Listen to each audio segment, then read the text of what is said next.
तज्जयति परम ज्योति समम समस्तैरनंत पर्यायै दर्पण तले विशकिला प्रतिफलति पदार्थ मालिका यत्र। श्री पुरुषार्थ सिद्धि उपाय ग्रंथ जी में आचार्य श्री अमृतचंद्र स्वामी जी महाराज 5 पापों का त्याग करने की प्रेरणा देते हुए 5 व्रतों का पालन करने के लिए उनका स्वरूप समझा रहे हैं। 3 पापों का त्याग के बारे में हमने समझ लिया है। हिंसा पाप का त्याग, असत्य पाप का त्याग और चोरी पाप का त्याग। आज हम चौथा पाप, जिसे कुशील पाप कहते हैं, उस कुशील पाप के त्याग के बारे में कुशील पाप का लक्षण समझेंगे और कुशील पाप को त्याग करके जो व्रत पालन किया जाता है उसे ब्रह्मचर्य, अणुव्रत या शील व्रत या सौदार संतोष व्रत श्रावकों के लिए कहा जाता है। उसके बारे में आज हम समझेंगे। सबसे पहले शील, जो अब्रह्म जो पाप है, उसके बारे में बताया जा रहा है। श्लोक दोहराएंगे। यद वेद राग योगान, यद वेद राग योगान मैथुनमभिधीयते तदा ब्रह्म, मैथुनमभिधीयते तदा ब्रह्म, अवतरति तत्र हिंसा, अवतरति तत्र हिंसा, वधस्य सर्वत्र सद्भावात्, वधस्य सर्वत्र सद्भावात्। जो राग वेद संयोग से मैथुन कहा अब्रह्म वह, सर्वत्र वध सद्भाव से हिंसा वहाँ होती सतत। देखो, सभी पाप जैसे असत्य में समझ लिया और चोरी में समझ लिया, इनमें जीव हिंसा होती है, इसीलिए ये पाप हैं। और हिंसा तो साक्षात जीव हिंसा होती ही है। ऐसे हिंसा में, झूठ में, चोरी में, सभी में जीव हिंसा होती है। उसी प्रकार से यहाँ पर अब्रह्म नाम का या कुशील नाम का जो पाप है, इसमें भी जीव हिंसा होती है। ये बात यहाँ पर समझाई जा रही है। और किस प्रकार जीव हिंसा होती है, इस बात को यहाँ आचार्य श्री अमृतचंद्र स्वामी जी महाराज सिद्ध कर रहे हैं, बता रहे हैं। देखो किस प्रकार से। यद वेद राग योगात, जो वेद के राग रूप योग से, वेद राग योगात, वेद के राग रूप योग से मैथुनम अभिधीयते, मैथुन क्रिया स्त्री पुरुषों का सहवास मैथुन कहलाता है, तो किया जाता है। तद अब्रह्म, वह अब्रह्म है, इसी को कुशील कहते हैं।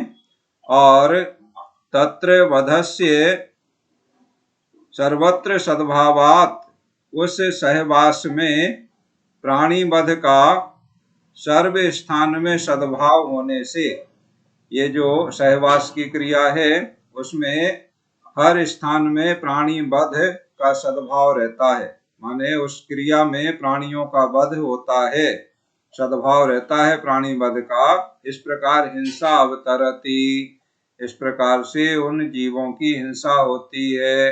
प्राणी वध का सद्भाव होने से जीवों की हिंसा होती है।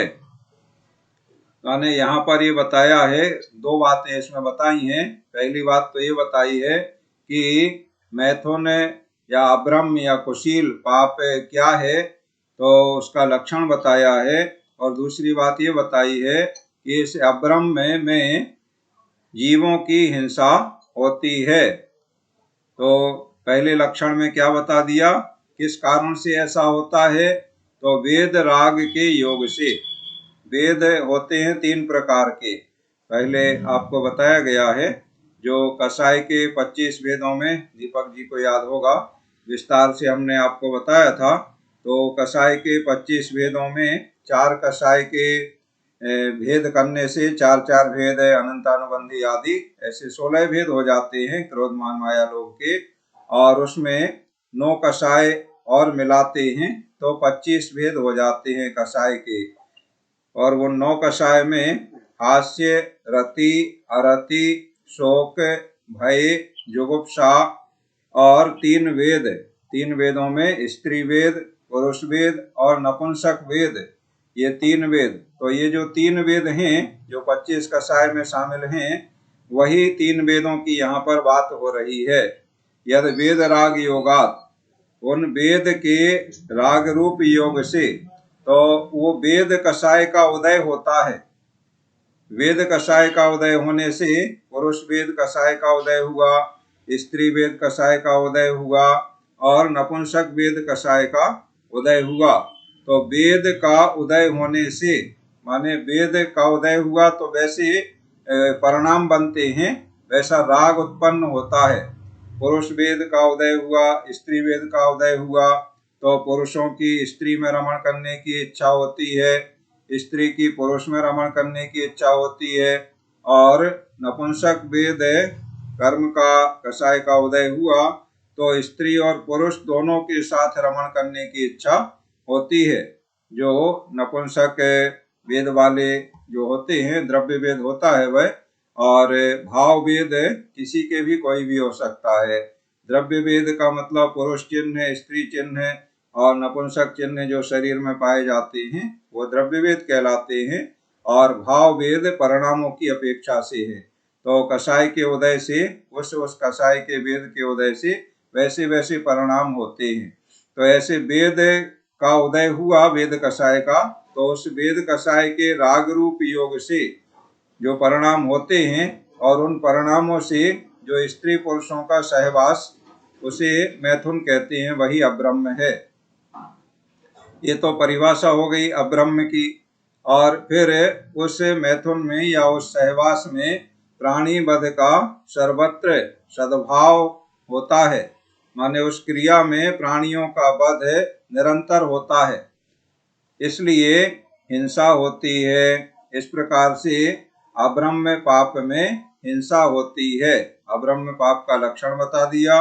और उस अब्रह्म पाप में या कुशील पाप में सर्वत्र हिंसा होती है, जीवों के वध का सद्भाव है। आगे इसको और स्पष्ट किया जाएगा कि किस प्रकार से प्राणी वध का सद्भाव है। ये बात आगे जैसे चोरी में भी बताया गया था, पहले श्लोक में बता दिया था कि चोरी में भी हिंसा होती है प्रमत्त योग से। फिर कैसे होती है, तो बाह्य प्राण के हरण करने के से, धन आदि के हरण करने से हिंसा होती है, इस प्रकार से बताया था। फिर द्रव्य हिंसा भी होती है, भाव हिंसा भी होती है।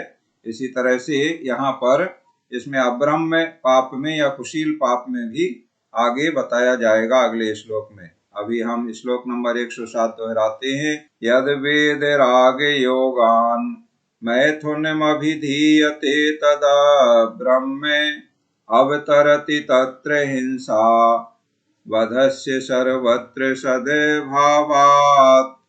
और अब आगे इस मैथुन क्रिया में या कुशील पाप में या अब्रह्म कहें इसी को, अब्रह्म पाप में किस प्रकार से हिंसा होती है प्रत्यक्ष रूप से, ये बात बताई जा रही है। श्लोक दोहराएंगे। हिंस्यन्ते तिलनाल्याम हिंस्यन्ते तिलनाल्याम् तप्तायसि विनिहिते तिला यदवत् तप्तायसि विनिहिते तिला यद्वत् बहवो जीवायोनौ बहवो जीवायोनौ हिंस्यन्ते मैथुने तद्वत् हिंस्यन्ते मैथुने तद्वत् तिलयुत नली में शलाका अति तप्त डालें ज्यों भुने त्यों योनि में स्थित अनेकों जीव मैथुन में मरे। यद्वत तिल नाल्याम, जैसे तिल से भरी हुई नली में। तिल जो हम लोग तिली खाते हैं, छोटा छोटा सा दाना होता है, काला भी होता है, भूरा होता है, सफेद होता है, तो वह तिली, उसको तिलहन तेली बोलते हैं, उसमें तेल भी रहता है। तो वही तिल की यहाँ पर बात कर रहे हैं। तो जैसे तिल से भरी हुई नली में, माने एक ऐसा हमने पाइप लिया नली और उसमें तिल हमने भर दिए और उस तिल से भरी हुई नली में तप्तायसी विनिहते गरम लोहे की सलाका, विनिहते माने डालने से, उस पाइप में पाइप का जितना उसका डायमीटर है, व्यास है, उससे कम का ऐसा हमने गरम तपाया हुआ लोहे का ऐसा छड़ वगैरह, इस प्रकार से गरम लोहे की सलाका हमने खूब अच्छा तेज गरम किया उसको और उस पाइप में जिसमें तिल भरे हुए हैं उसमें डाल दिया। उससे क्या होगा, वो सारे तिल जल जाएंगे, भुन जाएंगे, जल जाएंगे, नष्ट हो जाएंगे।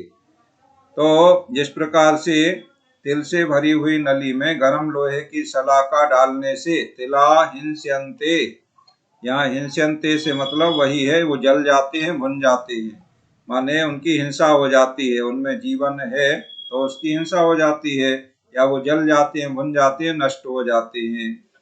तद्वत मैथुने यौनौ, वैसे ही मैथुन के समय योनि में भी वहवो जीवा हिंस्यन्ते, वहवो जीवा माने बहुत से जीव मर जाते हैं। जिस प्रकार से उदाहरण दे करके समझा दिया है, उदाहरण से बात जल्दी समझ में आ जाती है। सिद्धांत सीधे सीधे कहा जाए तो आसानी से समझ में नहीं आता है। विशेष रूप से हम लोग अल्प ज्ञानी हैं, अज्ञानी जीव हैं, तो आसानी से बात समझ में नहीं आती है, इसलिए उदाहरण के माध्यम से बात जल्दी समझ में आ जाती है। तो ये तिल नाली का या तिल की नली, तिल से भरी हुई नली का उदाहरण दे करके बताया है कि जिस तरह से तिल से भरी हुई नली है उसमें गर्म लोहे की सलाका डालें तो वो सारे तिल जल जाते हैं, भुन जाते हैं, नष्ट हो जाते हैं। तो उसी प्रकार से जब मैथुन क्रिया की जाती है तो मैथुन के समय योनि में भी बहुत से जीव मर जाते हैं। इसलिए इस कारण से जीवों की हिंसा प्रकट रूप से होती है, माने प्रत्यक्ष रूप से, प्रकट रूप से जीवों की हिंसा हो रही है, द्रव्य हिंसा हो रही है। और इस प्रकार के जो जीव हैं वहाँ पर सदा उत्पन्न होते रहते हैं, स्त्रियों की योनि में और अन्य अन्य स्थानों में। उन जीवों का, वो जीव भी सम्मूर्छन जीव कहलाते हैं। जो मनुष्यों का जन्म है वह सम्मूर्छन जन्म भी होता है और गर्भज जन्म भी होता है, माने गर्भ से भी मनुष्य उत्पन्न होते हैं और सम्मूर्छन भी मनुष्य उत्पन्न होते हैं। तो जो सम्मूर्छन मनुष्य उत्पन्न होते हैं मनुष्य के ही आकार के होते हैं और वो योनि में सहवास के समय उन पंचेंद्रिय, वो जो सम्मूर्छन मनुष्य होते हैं पंचेंद्रिय होते हैं वो, और उनकी हिंसा होती है। तो इस तरह से सहवास में उनके भाव प्राणों का भी घात होता है और द्रव्य प्राणों का भी घात होता है। इस प्रकार से दोनों प्रकार के प्राणों का घात होने से महाहिंसा होती है। इसलिए जहाँ हिंसा है वहीं पाप है, अगर हिंसा नहीं है तो पाप भी नहीं है।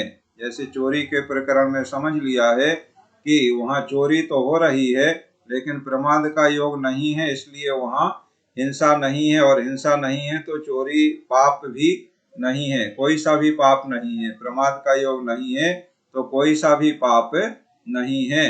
इस तरह से मैथुन क्रिया में या कुशील सेवन में जीवों की हिंसा प्रकट रूप से होती है, ये बात बताई गई। श्लोक दोहराते हैं। हिंस्यन्ते तिलनाल्याम तप्तायसि विनिहते तिला यद्वत् वहवो जीवा योनौ हिंस्यन्ते मैथुने तद्वत्। इस प्रकार आज की पढ़ाई का कार्य यहाँ पर पूर्ण होता है और अब आप अपने प्रश्न जिज्ञासा आदि समाधान करते हैं।